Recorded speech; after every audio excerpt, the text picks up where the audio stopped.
Hello, this is Uncle Milo's Story Corner. I'm Uncle Milo, and this is part 3, the conclusion to Aladdin and the Wonderful Lamp. The Aladdin has married the princess, but the evil magician has gotten the magic lamp by a deceit, and he has whisked the castle off to Africa. Next morning, the Sultan looked out of the window toward Aladdin's palace and rubbed his eyes, for it was gone. He sent for the vizier and asked what had become of the palace. The vizier looked out too, and was lost in astonishment. He again put it down to enchantment, and this time the Sultan believed him, and sent 30 men on horseback to fetch Aladdin in chains. They met him riding home, bound him, and forced him to go with them on foot. The people, however, who loved him, followed, armed, to see that he came to no harm. He was carried before the Sultan, who ordered the executioner to cut off his head. The executioner made Aladdin kneel down, bandaged his eyes, and raised his scimitar to strike. At that instant the vizier, who saw that the crowd had forced their way into the courtyard and were scaling the walls to rescue Aladdin, called to the executioner to stay his hand. The people indeed looked so threatening that the Sultan gave way and ordered Aladdin to be unbound, and pardoned him in the sight of the crowd. Aladdin now begged to know what he had done. "False wretch!" said the Sultan, "come thither!" and showed him from the window the place where his palace had stood. Aladdin was so amazed that he could not say a word. "Where is my palace and my daughter?" demanded the Sultan. "For the first I am not so deeply concerned, but my daughter I must have, and you must find her or lose your head." Aladdin begged for 40 days in which to find her, promising, if he failed, to return and suffer death at the Sultan's pleasure. His prayer was granted, and he went forth sadly from the Sultan's presence. For 3 days he wandered about like a madman, asking everyone what had become of his palace, but they only laughed and pitied him. He came to the banks of a river and knelt down to say his prayers before throwing himself in. In so doing he rubbed the magic ring he still wore. The genie he had seen in the cave appeared and asked his will. "Save my life, genie," said Aladdin. "Bring my palace back." "That is not in my power," said the genie. "I am only the slave of the ring. You must ask him of the lamp." "Even so," said Aladdin, "but thou canst take me to the palace and set me down under my dear wife's window." He at once found himself in Africa, under the window of the princess, and fell asleep out of sheer weariness. He was awakened by the singing of the birds, and his heart was lighter. He saw plainly that all his misfortunes were owing to the loss of the lamp, and vainly wondered who had robbed him of it. That morning the princess rose earlier than she had done since she had been carried into Africa by the magician, whose company she was forced to endure once a day. She, however, treated him so harshly that he dared not live there altogether. As she was dressing, one of her women looked out and saw Aladdin. The princess ran and opened the window, and at the noise she made, Aladdin looked up. She called to him to come up to her, and great was the joy of these lovers at seeing each other again. After he had kissed her, Aladdin said, "I beg of you, princess, in God's name, before we speak of anything else, for your own sake and mine, tell me what has become of an old lamp I left on the cornice in the hall of 24 windows, when I went a hunting."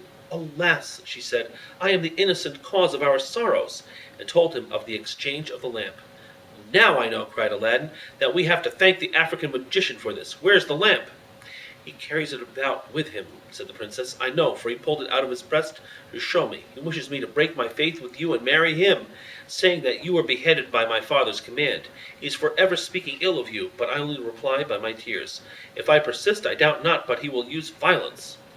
Aladdin comforted her and left her for a while. He changed clothes for the first person he met in the town, and having bought a certain powder, returned to the princess, who let him in by a little side door. "Put on your most beautiful dress," he said to her, "and receive the magician with smiles, leading him to believe that you have forgotten me. Invite him to sup with you, and say you wish to taste the wine of his country. He will go for some, and while he is gone I will tell you what to do." She listened carefully to Aladdin, and when he left she arrayed herself gaily for the first time since she left China. She put on a girdle and headdress of diamonds, and seeing in a glass that she was more beautiful than ever, received the magician, saying, to his great amazement, "I have made up my mind that Aladdin is dead, and that all my tears will not bring him back to me, so I am resolved to mourn no more, and have therefore invited you to sup with me. But I am tired of the wines of China, and would fain taste those of Africa." The magician flew to his cellar, and the princess put the powder Aladdin had given him in her cup. When he returned, she asked him to drink her health in the wine of Africa, handing him her cup in exchange for his, as a sign she was reconciled to him. Before drinking, the magician made her a speech in praise of her beauty, but the princess cut him short, saying, "Let us drink first, and you shall say what you will afterward."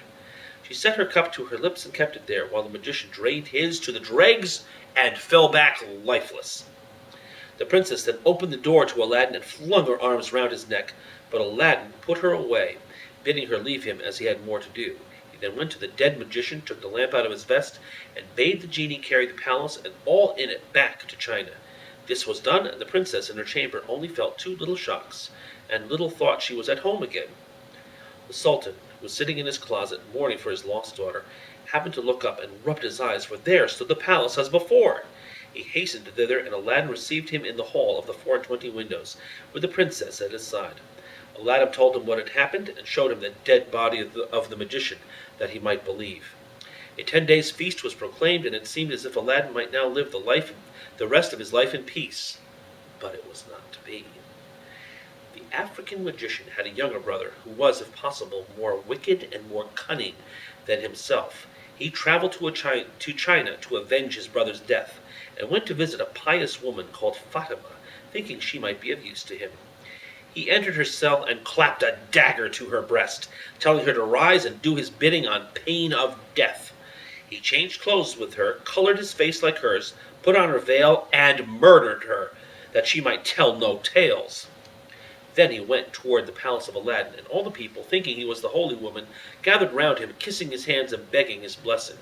When he got to the palace, there was such a noise going on round him that the princess bade her slave look out of the window and ask what was the matter. The slave said it was the holy woman, curing people by her touch of their ailments. Whereupon the princess, who had long desired to see Fatima, sent for her. On coming to the princess, the magician offered up a prayer for her health and prosperity.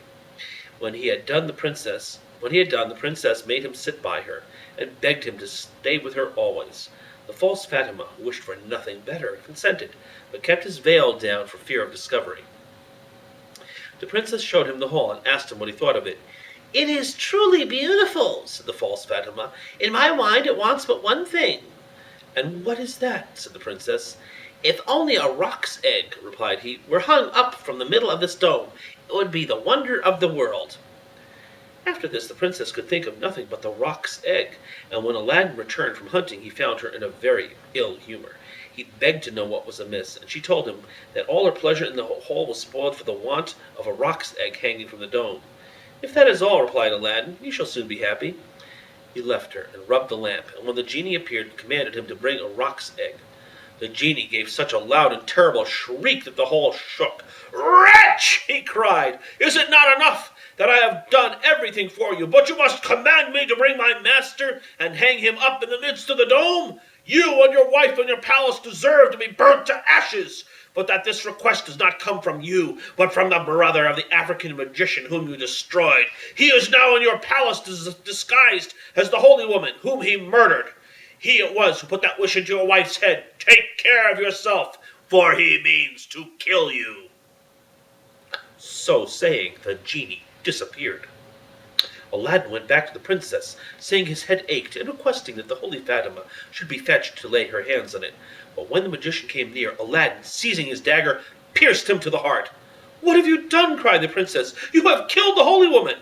"Not so," replied Aladdin, "but a wicked magician," and told her of how she had been deceived. After this, Aladdin and his wife lived in peace. He succeeded the Sultan when he died, and reigned for many years, leaving behind him a long line of kings. And this story came from the Arabian Nights. And that is the end of Aladdin and the Wonderful Lamp. This is Uncle Milo saying, tune in for the next episode, which will be the ghost train of the Poughkeepsie Railroad Bridge.